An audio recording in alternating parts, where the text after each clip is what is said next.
Disculpen un poquito la demora. La tablet tuvo la decencia de morirse en este momento. Así que vamos a lo bueno que está ahora en esta. Dejé guardado el mensaje también en la computadora. Y bueno, este domingo hemos tenido un bonito tiempo, ¿verdad? En la alabanza. Fue un home run con casa llena. Gracias a los hermanos por esas canciones, por ese tiempo en que nos guiaron en la presencia de Dios. Sé que lo hicieron para el Señor, pero igualmente fue muy edificante para mí y sé que para muchos, si no es que para todos nosotros. Y bueno, este domingo vamos a iniciar con una nueva serie de predicaciones, ahora en la carta del apóstol Pablo a Tito. Estuve observando que en el 2021 comencé a predicar esa misma carta y no recuerdo exactamente a qué propósito obedecía en aquel entonces, ¿verdad? El comenzar esa serie en en la carta de Tito, pero creo que en este momento nos será muy provechoso pasar por ella juntos en este tiempo. Además, debo resaltar que en el 2021 estaba menos de la mitad de las personas que están ahorita aquí. Así que para la mayoría de los que están presentes escuchando, la carta a Tito va a ser algo nuevo. Va a ser una vez, algo que van a ver por primera vez.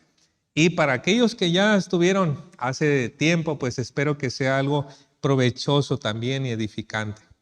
Así que vamos a la carta del apóstol Pablo a Tito y vamos a dar lectura en el capítulo 1, versículos del 1 al 4. Entonces, una vez que lo encuentre, por favor, acompáñeme poniéndose de pie para dar lectura a Tito, capítulo 1, versículos del 1 al 4.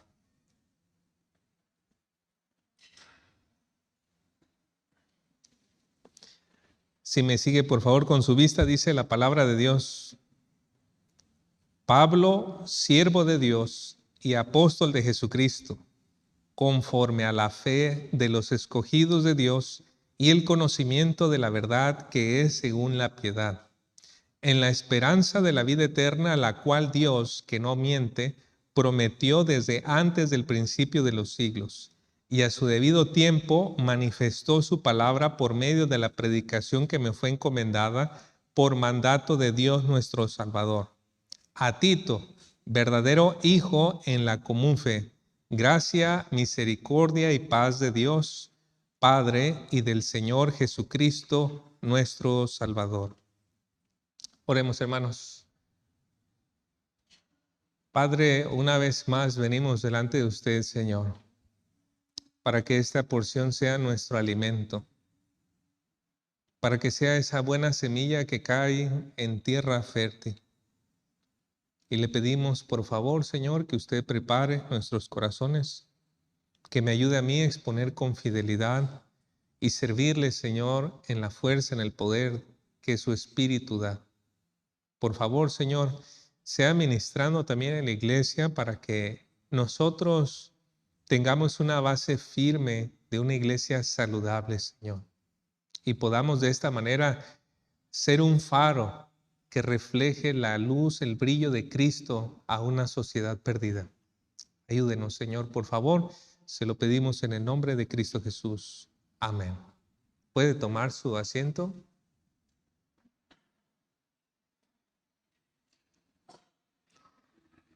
Antes de que podamos entrar en la porción que nos corresponde, permítame darle una introducción a la carta. Lo primero que podemos observar, bueno, es que Pablo le escribió esta carta, el apóstol Pablo, a un consiervo suyo llamado Tito. ¿Y quién es Tito? Bueno, él fue un compañero del equipo del apóstol Pablo. No fue o no era judío, y al parecer este hermano era un creyente maduro, con un carácter bien formado para enfrentar momentos difíciles, momentos de oposición. Era lo que podríamos llamar un soldado de primera línea. Y lo sabemos porque la mayoría de las veces que aparece su nombre en el Nuevo Testamento, usted lo va a encontrar precisamente en la primera línea, en lugares difíciles, complicados.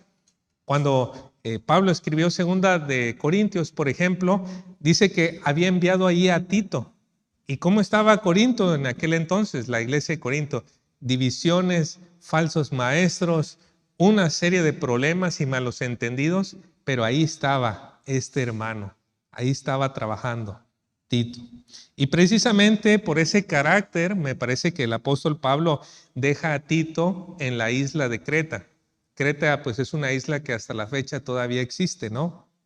Y la carta, pues, nos deja ver que había iglesias allí, pero el ambiente, hermanos, en ese lugar era difícil y se requería de una dirección firme y clara. Observe ahí en la propia carta cómo el apóstol Pablo describe el ambiente en Creta y en pantalla ustedes lo van a ver en la Nueva Traducción Viviente. Ahí dice: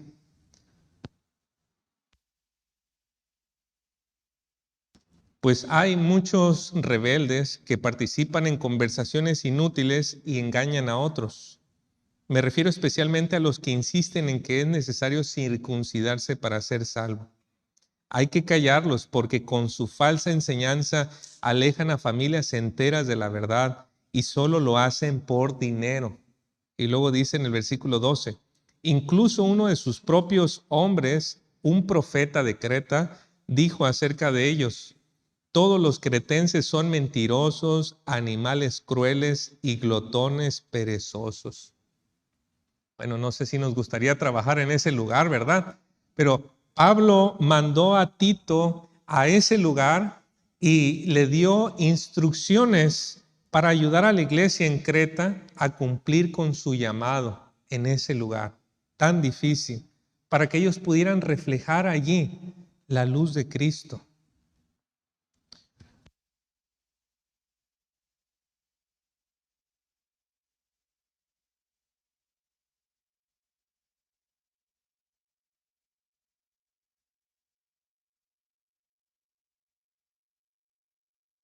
Y bueno, con ese propósito, el apóstol Pablo delineó una estrategia para la iglesia, la cual se puede observar cuando usted pone atención en la estructura de la carta. Si usted nota en la carta, al principio Pablo da instrucciones para el liderazgo de la iglesia. Entonces, después del liderazgo de la iglesia, ese punto en el que Pablo insiste cómo deben de ser los líderes, empieza a hablar en el capítulo 2 acerca de las familias, cómo deben de verse las familias. Y luego empieza a hablar también el apóstol Pablo en el capítulo 2 acerca del trabajo, de las relaciones laborales. Y finalmente Pablo hace un llamado para que toda la iglesia pueda dar un mensaje a la sociedad. O sea, se requiere una transformación desde el liderazgo que vaya descendiendo para mostrar, para reflejar la luz de Cristo a los demás. Y ya Pablo concluye la carta en el capítulo 3 diciendo que todo esto debe tener como su fundamento la gracia y la misericordia de Dios reveladas en Jesucristo. Esa es la base, es el fundamento para que la iglesia pueda ser de impacto hacia afuera. Y yo tengo confianza, hermanos, que en la medida que nosotros podamos avanzar estudiando la carta a Tito, podamos aprender de manera más amplia y de manera más clara cómo debe de verse la gracia de Dios en nosotros, cómo debe de verse el evangelio en nuestras vidas para que eso refleje a Cristo más allá de las paredes de este edificio. Espero que nos va a ayudar con ese propósito. Ahora nosotros vamos a comenzar en esta ocasión con el saludo, que nos va a dar una excelente introducción a lo que sigue diciendo el resto de la carta. El saludo, pues son 4 versículos, ¿verdad? Y a lo largo de esos 4 versículos voy a estar exponiendo 5 puntos que explican.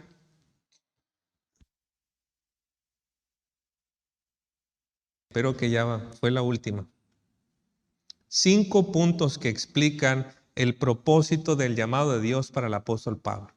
Básicamente, hermanos, vamos a estar contestando la pregunta: ¿para qué Dios levantó apóstoles? ¿Para qué lo hizo? Y yo espero que esa pregunta es importante para nosotros porque la Biblia dice que los apóstoles pusieron el fundamento de la iglesia. Así que si no entendemos cuál fue el papel de los apóstoles, nos quedamos como una casa sin fundamentos. Y aquí hay ingenieros y arquitectos. Si una casa no tiene fundamentos, ¿qué sucede? Se derrumba, ¿no? Entonces, entender este propósito va a ser muy importante. Bueno, dicho eso, hermanos, vayamos al primer punto. ¿Para qué Dios levantó apóstoles o para qué Dios levantó al apóstol Pablo en particular? Ahí es para llevar a los elegidos de Dios a la fe. Nota ahí en el versículo 1 cómo se presenta Pablo. Dice Pablo, siervo de Dios y apóstol de Jesucristo. Esos dos títulos, siervo de Dios, denota humildad, denota servicio, pero también denota dignidad. ¿A quién más en la Biblia se le llamó un siervo de Dios? A Moisés, a Josué, a los profetas. Ellos eran siervos de Dios. Y se puede decir en un sentido humilde, pero también una alta dignidad que tenían. El otro título con el que se presenta el apóstol Pablo es apóstol de Jesucristo. Apóstol denota uno que ha sido enviado, uno que ha sido comisionado por parte de Cristo para hablar de parte de Él. Y si recordamos, Pablo recibió esta encomienda, ahí nos dice en Hechos 9 o en Hechos 22, en el momento en el que Cristo se le apareció. Lo que sigue del versículo 1 procede ahora a describir la función del llamado de Pablo. Si usted mira por favor en su Biblia, dice, Pablo, siervo de Dios y apóstol de Jesucristo, conforme a la fe de los escogidos de Dios y el conocimiento de la verdad que es según la piedad.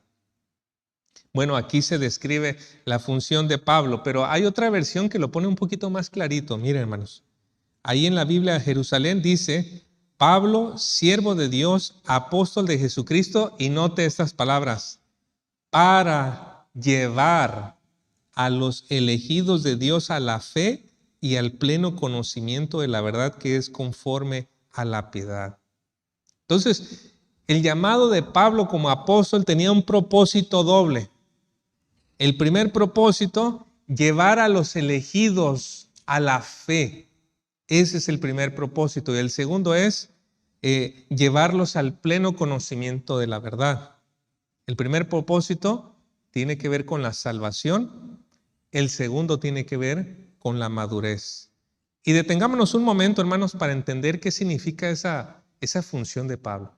Llevar a los escogidos a la fe. Llevar a la fe es una expresión que se refiere a la conversión de una persona. Pablo predicaba el mensaje que Cristo le había dado y ese mensaje tenía el propósito de convertir, de ayudar a las personas a reconciliarse con Dios, a que por medio de la fe en Cristo pudieran ser salvos del pecado y de sus consecuencias.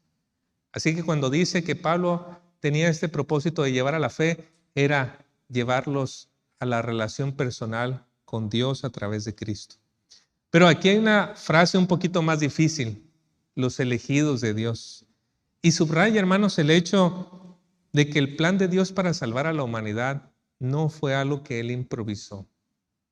Es un plan que Dios tenía desde antes de la creación. Él la diseñó, la salvación, y escogió quiénes iban a ser destinatarios de ella. Juntas, las dos expresiones nos dejan ver que la tarea de Pablo era presentar el mensaje que había recibido para que aquellos que Dios había escogido vinieran a la fe personal en Cristo. Ese era el primer propósito de Pablo. El segundo propósito lo vemos ahí, que también era llevar a los elegidos al pleno conocimiento de la verdad que es conforme a la piedad. Ahí lo pueden ver también en pantalla el versículo, Pablo, apóstol de Jesucristo, para llevar a los elegidos de Dios a la fe y al pleno conocimiento de la verdad que es conforme a la piedad. Este propósito, hermanos, tiene que ver con la madurez de los que ya han creído. Pablo no solamente quería que la gente a quien él le predicaba se reconciliara con Dios, pero que ellos crecieran en ese conocimiento de esa salvación, que ellos supieran más plenamente, más completo ese plan que Dios había hecho y lo que significaba que Cristo había muerto en esa cruz. A esto se refiere cuando habla del pleno conocimiento, pero dice también que es conforme a la piedad. Porque, hermanos, nuestra salvación no solamente es conocimiento, transforma nuestra vida, cambia nuestra manera de vivir. Cómo nos conducimos, eso cambia. A eso es lo que se refiere Pablo con la palabra piedad. Cuando usted y yo escuchamos la palabra piedad, siempre nos afiguramos como ese sentimiento de misericordia, ¿no? Mira qué piadoso, es alguien que ayuda. Pero en el diccionario de la lengua española Vox hay dos definiciones para la piedad. Una es la que normalmente entendemos, un sentimiento de compasión o misericordia que produce a alguien que sufre o padece, pero la segunda definición es también una devoción religiosa. Así que Pablo aquí se refiere a lo segundo. Él trabajaba para que aquellas personas que estaban bajo su responsabilidad pudieran crecer en su devoción a Dios, en su fervor, en su entrega, en su servicio, en su temor a Dios. Pablo trabajaba para eso. Y esto se puede ver en otra de sus cartas, en Colosenses 1, del 9 al 10, escribió: por lo cual también nosotros, desde el día que lo oímos, no cesamos de orar por vosotros y de pedir que seáis llenos del conocimiento de su voluntad en toda sabiduría e inteligencia espiritual. Note ahí conocimiento. ¿Pero con qué propósito? Versículo 10. Para que andéis como es digno del Señor, agradándole en todo, llevando fruto en toda buena obra y creciendo en el conocimiento de Dios. Hermanos, ¿es importante que nosotros sepamos para qué Dios levantó apóstoles? Sí, hermanos, sí. ¿Por qué? Porque ellos escribieron toda esta parte de la Biblia. Toda esta parte de la palabra de Dios fue escrita, la mayor parte del Nuevo Testamento fue escrita por los apóstoles. Y obviamente al ser escrita por los apóstoles, ahí está el llamado para el cual ellos fueron levantados por Cristo. Así que cuando usted y yo leemos la Biblia, cuando usted y yo escuchamos la predicación de la Biblia, tenemos que tener en mente que el propósito de eso es, uno, llevarnos a la fe en Dios por medio del Señor Jesucristo, a reconciliarnos, que era el primer propósito de Pablo, o dos, ayudar a los creyentes, a la iglesia, a crecer en la madurez para modelar una vida transformada. Por esto, mis amados hermanos, amigos y visita, nosotros tenemos que juzgar toda enseñanza que se dice cristiana, preguntándonos si nos lleva apropiadamente a Dios, a su salvación y cómo debemos conducirnos ante Él. Si la enseñanza no habla conforme al énfasis de los apóstoles, no deberíamos gastar nuestro tiempo en ello. No deberíamos de gastar nuestro tiempo escuchando eso. Hay gente que sí puede usar la Biblia y moverla de aquí para allá, ¿verdad? Y dar espadazos por todos lados. Pero tenemos que hacernos la pregunta, ¿ellos tienen el mismo énfasis que tenían los apóstoles? ¿Realmente su enseñanza nos está llevando a crecer más en el conocimiento de Dios y en una vida de devoción a Él? Hermanos, hay que cuidarnos de poner demasiado interés en temas secundarios. Hay que cuidarnos de la enseñanza que solo enfatiza el amor de Dios, pero que no habla de las demandas de Dios hacia nosotros. Hay que cuidarnos, hermanos, de la palabrería espiritual que no lleva ni a la humildad ni al servicio. Hay que cuidarnos, hermanos, de la enseñanza que se acomoda al gusto de las personas. Los apóstoles nos dejaron una línea y nosotros tenemos que seguir esa línea en el Nuevo Testamento, ¿no? Y aquí es donde digo algo muy puntual, hermanos. Una aplicación muy importante. No se pueden tener iglesias sanas lejos de entender el llamado de los apóstoles. No podemos tener iglesias sanas si no estamos en claro para qué se nos dio el Nuevo Testamento. Hasta aquí ya observamos dos propósitos del llamado de Pablo. Ahora notemos en el versículo 2 que también este llamado tiene una meta.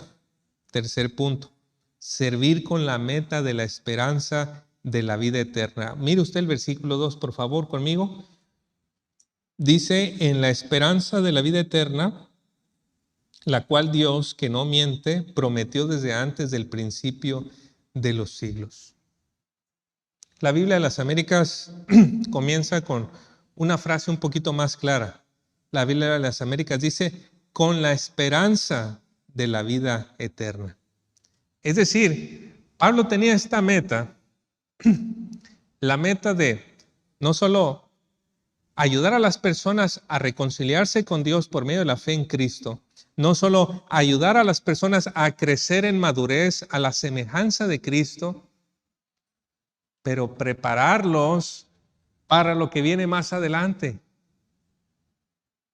Prepararlos para la esperanza de la vida eterna con miras a lo que va más adelante. Hermanos, un atleta de maratón corre todos los días 10 kilómetros y de esa manera mantiene la condición, fortalece sus músculos y está allí. Pero él está haciendo eso para prepararse para la carrera de los 42 kilómetros, ¿verdad? ¿Es 42 el maratón? ¿Sí? ¿O 44? Ya no me acuerdo. 42. ¿Sí? Entonces, él está preparándose para eso y así nosotros, al tener nuestra fe en Cristo y crecer en esa madurez, nos estamos preparando para la esperanza que va a venir con Cristo, la vida eterna. Y aquí cabe resaltar una cosa bien importante, hermanos. La esperanza es algo absolutamente seguro. De hecho, Pablo, para agregar énfasis, dice la esperanza de Dios que no miente, prometió desde antes del principio de los siglos. Y al parecer, Pablo agrega esta frase de que Dios no miente por el hecho de que la isla de Creta, la gente era muy mentirosa. Y Pablo quería resaltar que la esperanza a la que hemos sido llamados no es un engaño, no es una fantasía, no es algo que se inventó por ahí, es algo que Dios ya ha preparado desde antes del siglo. La esperanza de la vida eterna es segura y es verdadera, hermanos, porque se sostiene del carácter veraz de Dios. Y aquí puntualizo otra cosa, hermanos. No se pueden tener iglesias sanas sin la perspectiva de la esperanza de la vida eterna. Lo que vamos a ver el resto de Tito es que si una iglesia va a estar sana, tiene que tener puesta su mirada en esa esperanza, en lo que viene más allá de la muerte. Y Pablo servía como apóstol con esa meta. Ahora el versículo 3, hermanos, también nos hablará que el medio con el cual Pablo cumplía su deber era la palabra de Dios. Y ahí llegamos al cuarto propósito del llamado de Pablo, servir con la predicación de la palabra. Acompáñenme al versículo 3. Dice, y a su debido tiempo manifestó su palabra por medio de la predicación que me fue encomendada por mandato de Dios nuestro Salvador. Aquí lo que dice este versículo debe ser entendido pegadito con el versículo 2. Pablo habló en el versículo 2 de que la esperanza de la vida eterna, la cual Dios prometió desde antes de los siglos, y tenemos que entender que fue antes de la creación, es decir, nadie estuvo allí, nadie vio cómo Dios diseñó la salvación. Fue algo entre el Padre, el Hijo y el Espíritu Santo organizando. Ellos sabían, el hombre va a pecar, el hombre va a caer, el hombre tiene que ser juzgado. ¿Cómo lo vamos a salvar? Y entre ellos decidieron qué iba a hacerse con el hombre. Todo eso fue oculto. O bueno, voy a decir, nadie estuvo presente. Pero dice Pablo, pero ahora Ese plan que Dios tenía ahora se ha revelado por medio del mensaje de los apóstoles, por la palabra de la predicación que ellos tienen. Ahora esa esperanza de la vida eterna que estaba oculta se ha hecho evidente. Hermanos, las religiones del mundo, las filosofías del mundo, dicen cosas, especulan. ¿De dónde viene el hombre? ¿A dónde va? ¿Cuál es su propósito? ¿Cuál es su identidad? Ofrecen muchas ideas, algunas que parece que tienen sentido para nosotros, que embonan bien con la forma en que creemos. Pero al final del día tenemos que decir, son especulaciones. Dios nos ha revelado en su palabra, por medio de los apóstoles, su plan que Él había diseñado desde antes del tiempo, hermanos. Ahora nos ha sido revelado a través de los apóstoles. Y Pablo, hermanos, no estaría de acuerdo con ideas populares como las ideas de que todas las religiones llevan a Dios. Él tampoco estaría de acuerdo con la noción de que lo importante es únicamente que tú tengas fe sincera. Que si tienes fe sincera en esa piedra o en esa cosa o en esto o lo otro, bueno, lo importante es que tienes fe. Pablo diría, no. Pablo recibió el mensaje de la verdad, un mensaje exclusivo de Dios, y nos lo ha revelado en las Escrituras para los cristianos de su tiempo y para los de nuestra época. Lo que los apóstoles escribieron, hermanos, es la piedra de toque que distingue lo verdadero de lo falso. ¿Usted ha escuchado el término la piedra de toque?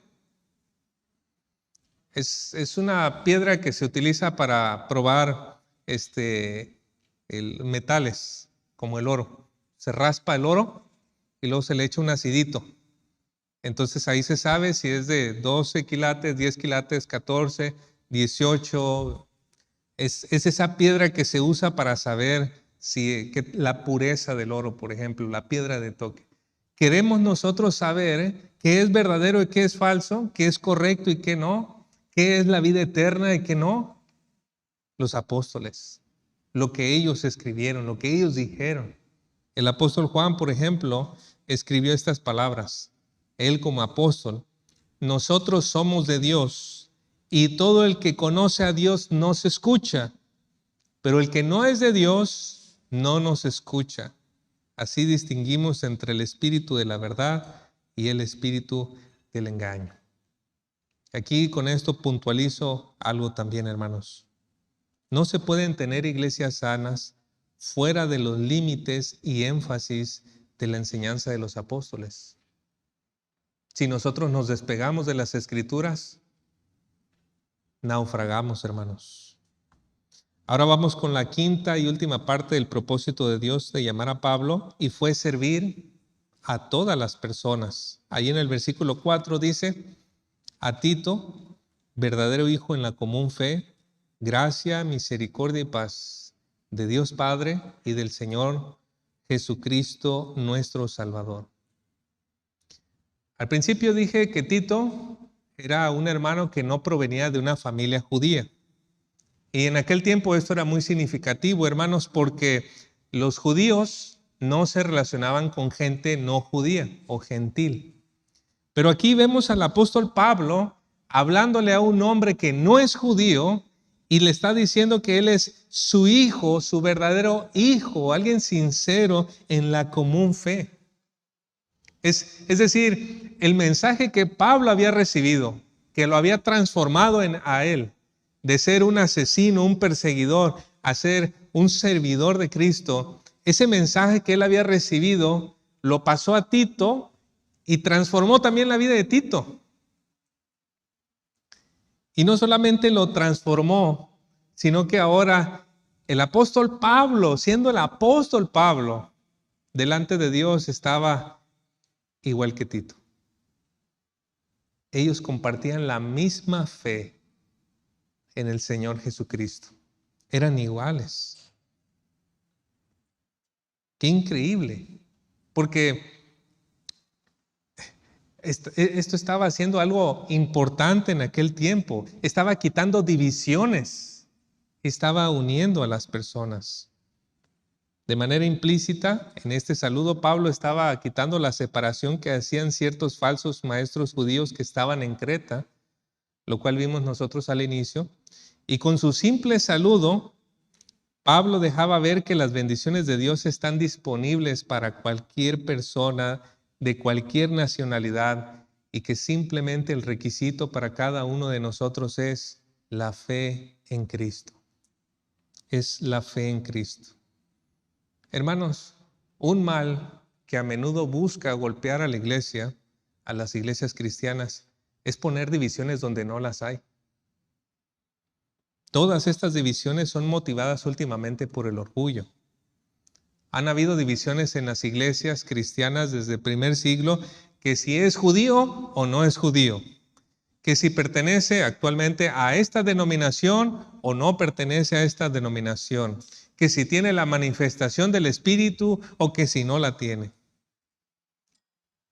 La división verdaderamente importante, hermanos, es si tienes una fe verdadera en Cristo o no la tienes. Ahí es donde se parte todo. ¿Eres del Señor o no eres del Señor? Ese es lo verdaderamente importante. Lo demás, por lo general, son cosas secundarias. Nada puede estar en ese lugar. Por eso, hermanos, puntualizo esto. No se pueden tener iglesias sanas cuando se ponen divisiones que el Evangelio no pone. Pablo, aunque era apóstol, consideraba a Tito participante de la misma fe que él tenía. En su aprecio le expresó la bendición al final del versículo, ¿verdad? Gracia, misericordia y paz de Dios Padre y del Señor Jesucristo nuestro Salvador. Estas palabras son el tono de amor de Pablo para un soldado que está al frente de batalla. Tito, tú necesitas gracia. Tú necesitas mucha ayuda de Dios, Tito. Y no solamente eso, Tito, necesitas misericordia, el favor de Dios sobre ti, la compasión de Dios sobre ti. Y no solamente eso, Tito, necesitas recibir esa paz de Dios que te haga en medio de todo ese fuego cruzado, que tú puedas tener paz y la seguridad de que estás agradando a Dios. Y que toda esa gracia, esa misericordia y esa paz vengan a ti de Dios y del Señor Jesucristo. Hermanos, esta misma bendición es para nosotros si estamos en el mismo sentir que Tito. ¿A qué me refiero con eso? Si nosotros, así como Tito, nos esforzamos en trabajar para que nuestra iglesia sea saludable, esa misma bendición es para nosotros. Gracia, misericordia y paz. Y empiezo a concluir, hermanos. A lo largo de este mensaje hemos observado que Dios levantó apóstoles para formar una iglesia sana, que viva el Evangelio con estas tres características: verdad, esperanza y fruto visible. Nosotros queremos ser esa iglesia, hermanos.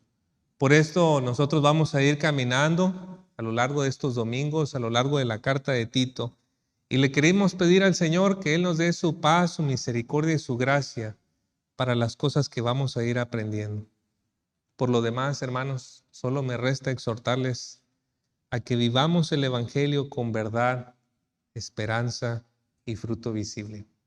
Vamos a orar. Señor y Padre Celestial, por favor ayúdenos para que este mensaje ponga los cimientos, los fundamentos de las instrucciones que vienen por delante, Señor. Sé, Señor, que los fundamentos de una construcción no se ven, no parecen bonitos cuando se están haciendo, no causan ninguna impresión, no tienen muchos detalles, pero qué importantes son. Y ayúdenos, Señor, a ver en estas palabras, aunque pueden ser complicadas en un principio de entender, pero ayúdenos a ver en ellas el fundamento que necesita la iglesia para consolidar un liderazgo sano, para consolidar hogares que le honran, que le glorifican, matrimonios que le honran, hijos que le honran, para consolidar también un ambiente laboral en el cual se pueda ver la luz de Cristo y que todo esto sea un faro donde se den a conocer las buenas obras que usted preparó para la iglesia. Se lo pedimos, Señor, en el nombre de Cristo Jesús. Amén. Dios les bendiga. Señor sea con ustedes.